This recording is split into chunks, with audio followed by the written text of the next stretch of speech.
तारीख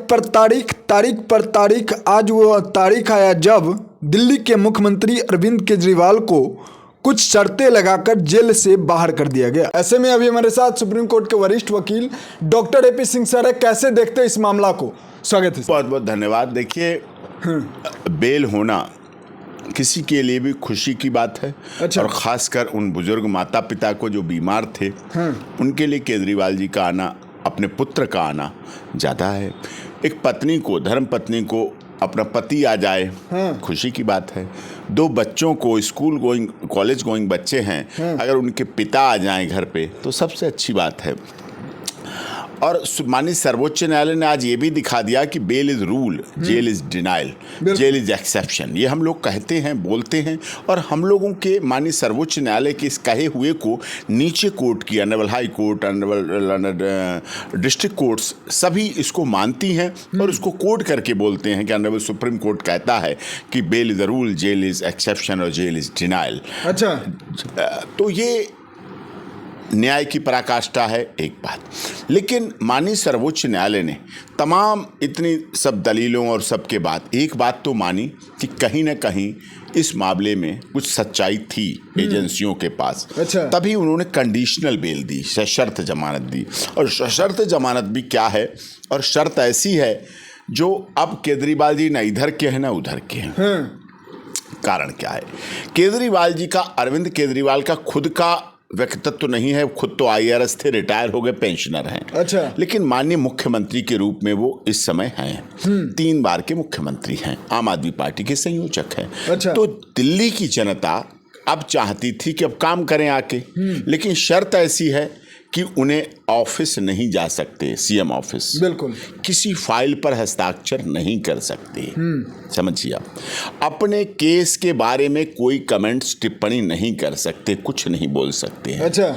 मतलब जेल से आए, अब हरियाणा जाएंगे चुनाव में, तो आप जैसे वरिष्ठ पत्रकार उनके सामने ऐसे ID लगाएंगे और पूछेंगे कि क्या मुख्यमंत्री जी आपको झूठा फंसाया गया था? वो कहेंगे चुप रहो, चुप रहो। हाँ, चुप रहो। मतलब हम नहीं कह सकते, वो नहीं कह सकते कि हाँ केस में झूठा फंसाया गया।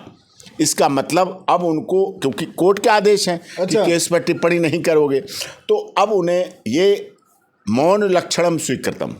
अगर कोई आप किसी से सवाल पूछें और व्यक्ति स्वीकार चुप रहे तो इसका मतलब आपका मौन लक्षणम स्वीकृतम, मौन है तो आपको स्वीकृति मिल गई, आप स्वीकार कर रहे हैं उस बात को। तो ये बहुत गंभीर विषय है और गंभीरता के साथ इनको लिया जाना चाहिए। शर्त सहित जमानत होना, शर्तें इतनी कठोर होना, शर्तें इतनी कठिन होना, मेरे 27 साल के वकालत के जीवन में legal, as a legal practitioner, एक लॉ का शिक्षार्थी होने के नाते, लॉ का विद्यार्थी होने के नाते, वकालत पढ़ी तब तो पढ़ी ही, लेकिन 27 साल से मैं सुप्रीम कोर्ट में पढ़ ही रहा हूँ। अच्छा। एक तरह सीख ही रहा हूँ।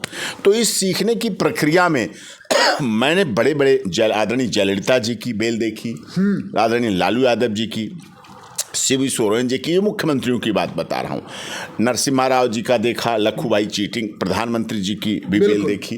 ये सब कोई ऐसी शर्तें कभी नहीं रहीं, ऐसी शर्तें नहीं होती, लेकिन इन शर्तों के आधार पर बेल होना इस बात का संकेत देता है ना, बहुत कठिन है डगर पनघट की। जो डगर है, जो पनघट की, बहुत कठिन है।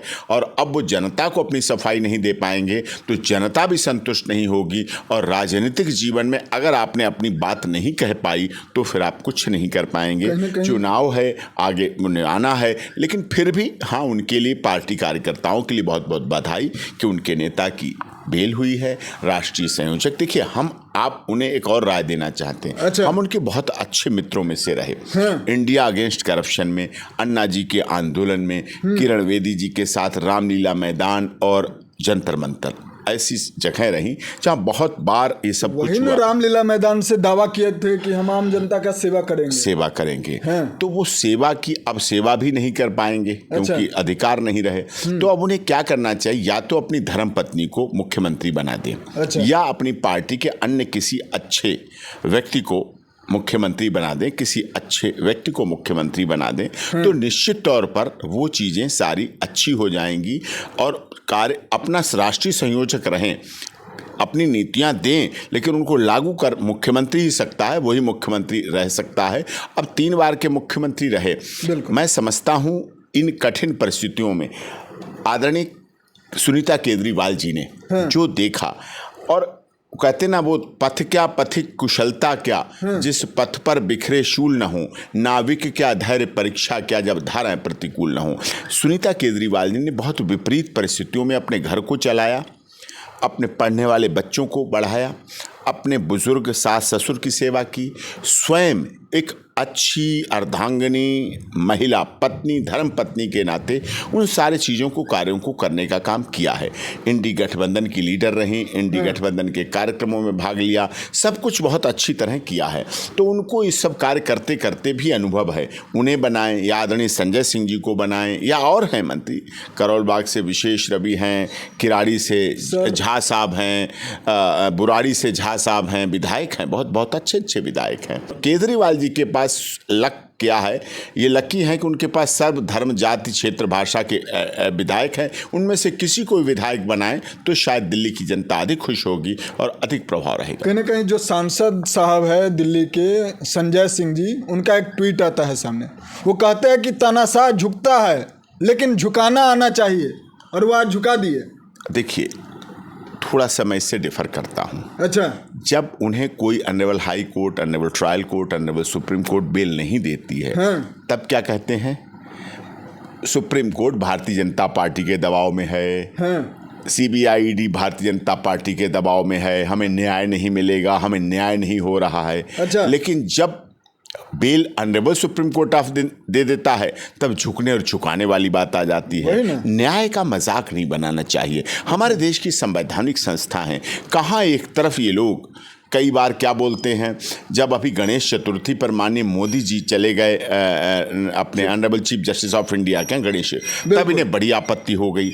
आज बेल हो गई है उसी ऑनरेबल सुप्रीम कोर्ट के ऑनरेबल डबल बेंच ने, तब खुशी हो गई है। ये इस तरह से रंग नहीं बदलना चाहिए। उस पर भी तो बहुत चाहिए, वो नहीं करना चाहिए, वो अलग विषय है, हम उस पर बात करेंगे। लेकिन अभी केजरीवाल जी को ये समझना चाहिए कि राजनीति में वो शुचिता लेकर आए थे। अन्ना जी के आंदोलन की 5 मुख्य बातें थी। शराब उसमें मना दी, शराब निषेध पहला मुख्य था। अच्छा। लेकिन उन्होंने शराब को ही यूज किया, शराब को ही लाए, परिवारवाद था, जातिवाद था, इस तरह की बातें थी, हम लोग देखते थे। अन्ना जी को लोगों ने आजादी के बाद का गांधी समझा, अन्ना जी को आजादी के बाद का गांधी समझा। अच्छा। और उन गांधी जी को तो लोगों ने नहीं देखा था, लेकिन इन गांधी जी को देखा था, इसलिए लोगों की आस्था थी, विश्वास थी, श्रद्धा थी। लेकिन आज वो भी टूटा, वही शराब पॉलिसी बनी। आपके पास रेवेन्यू चाहिए, आपको सरकार के लिए पैसा चाहिए, आपको चुनाव के लिए, देखिए हर राजनीतिक दल को पैसा चाहिए होता है, बिना पैसे के राजनीति नहीं होती, राजनीतिक दल नहीं चलते हैं। पैसा अच्छी तरह से भी लिया जा सकता है, हमारे देश में इंडस्ट्रियलिस्ट की कोई कमी नहीं है।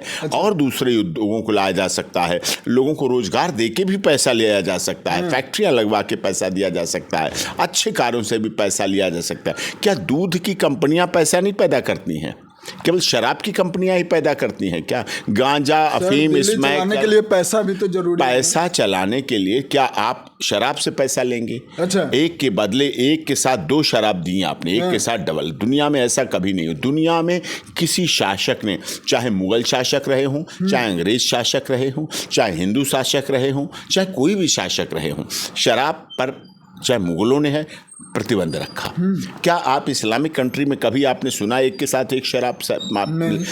दिल्ली में लोग आते थे, एक के साथ एक शराब मिली, एक पेटी के साथ एक पेटी, 10 पेटी के साथ 10 पेटी फ्री, 20 पेटी। तो लोग बाहर से आते थे गाड़ियां लेकर, हमारे क्लाइंट ऐसे थे, कई चीज़ें लेके, क्या लेके आ रहे हैं? देशी घी लेके आ रहे हैं, क्या लेके आ रहे हैं? चावल लेके आ रहे हैं। मैंने कहा तुम ये कैसे ले आए? तुम तो फ्लाइट से आए हो। कहीं सर नहीं, फ्लाइट से नहीं आया हूँ, ट्रेन से नहीं आया हूँ, मैं गाड़ी से आया हूँ। मैंने इतनी दूर, तुम भोपाल से, तुम महाराष्ट्र से, तुम पटना से, तुम वहाँ से लद्दाख, लेह, जम्मू से तुम गाड़ी से आए हो, बहुत कष्ट हुआ होगा, बहुत दूर है, ट्रेवल करना, परेशान करना।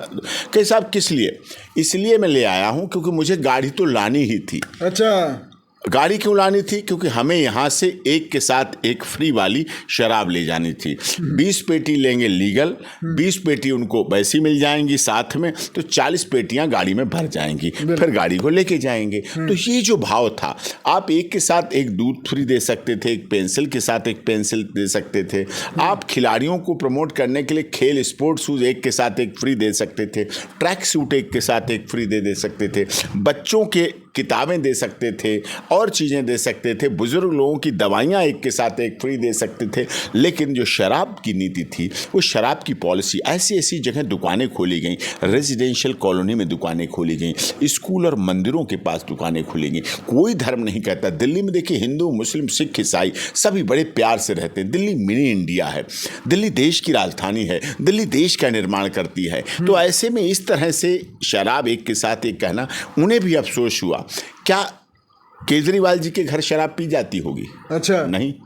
क्या संजय सिंह जी के घर शराब? मैं जानता हूं, व्यक्तिगत मेरे रिलेशन में है, बहुत निजी संबंध है संजय सिंह से। कोई उस परिवार में शराब का नाम नहीं, पान, बीड़ी, सिगरेट, गुटखा, तंबाकू का नाम नहीं, कहीं कोई किसी तरह का कोई नाम नहीं है। जब ऐसा सब कुछ है तो उसके बाद भी ऐसा क्यों हो रहा है, इस पर देखना चाहिए और ध्यान देना चाहिए। सर क्या लग रहा है, कब तक जो है केजरीवाल साहब जो है बाहर रह पाएंगे? अभी हरियाणा चुनाव भी है। नहीं, बाहर रहेंगे अब, लेकिन पावरलेस चीफ मिनिस्टर लोग नहीं चाहते हैं। ऑनरेबल लेफ्टिनेंट गवर्नर साहब को काम करना पड़ रहा है, उन्होंने उनके कई अधिकारियों पर भी जांच बिठाई है, जांच चल रही है। तो उन्हें फिर से अपनी सुचिता का जीवन और भ्रष्टाचार मुक्त प्रदेश और भ्रष्टाचार मुक्त राजनीति, वो कहा करते थे कि पता नहीं इस कुर्सी में ही क्या है, जो भी इस पर बैठता है भ्रष्टाचारी हो जाता है। आज मुझे उनकी बात याद आ रही है, इस बात से बच वो भी नहीं पाए। पता नहीं इस कुर्सी में क्या था जिसकी वजह से ऐसा हो गया। कहते हैं कि भारतीय जनता पार्टी ने किया, कहते हैं केंद्र सरकार ने ऐसा करा दिया, कहते हैं मोदी जी ने ऐसा करा दिया। भाई वो क्यों करा देंगे? आपकी राजनीति की शुरुआत करने वाला कौन? भारतीय जनता पार्टी।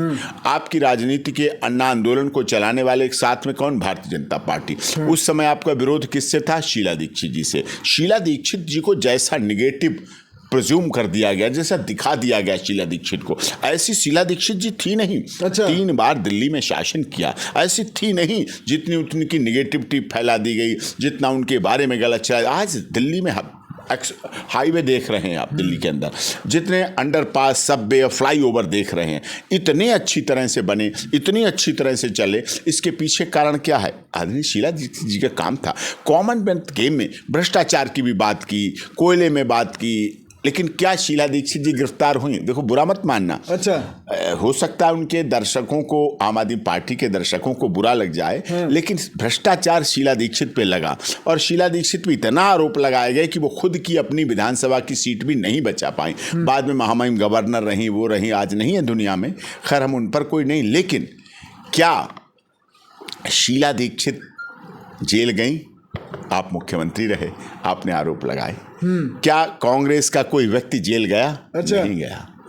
क्या दिल्ली में भारतीय जनता पार्टी का कोई व्यक्ति भ्रष्टाचार में जेल गया? नहीं गया। सर तो वही ना क्या कह रहा है सुषमा कि स्वराज की कोई भ्रष्टाचार की खुली? नहीं खुली। जिसकी जेल सरकार कौन है गया? वो कैसे जाएगा? सरकार 3 बार सरकार केजरीवाल जी की थी। अच्छा, 3 बार के मुख्यमंत्री आदरणीय केजरीवाल जी हैं दिल्ली में। जब शीला दीक्षित चुनाव हारी तो केजरीवाल जी मुख्यमंत्री बने। अच्छा, कैसी बात आप कर रहे हैं? इसका मतलब उन पर वो आरोप झूठे थे, इसका मतलब उनको वो बदनाम किया गया था, इसका मतलब उनको जो निर्भया केस हुआ उस समय था उसका दुरुपयोग करके स्वयं फायदा लिया गया।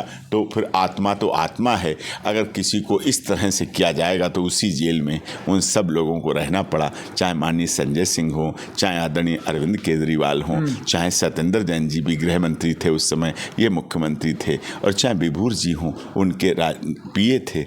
तो ये सब भी हुआ, वो चीज़ें हुई जिसको सबने देखा। ठीक है सर, बहुत बहुत धन्यवाद।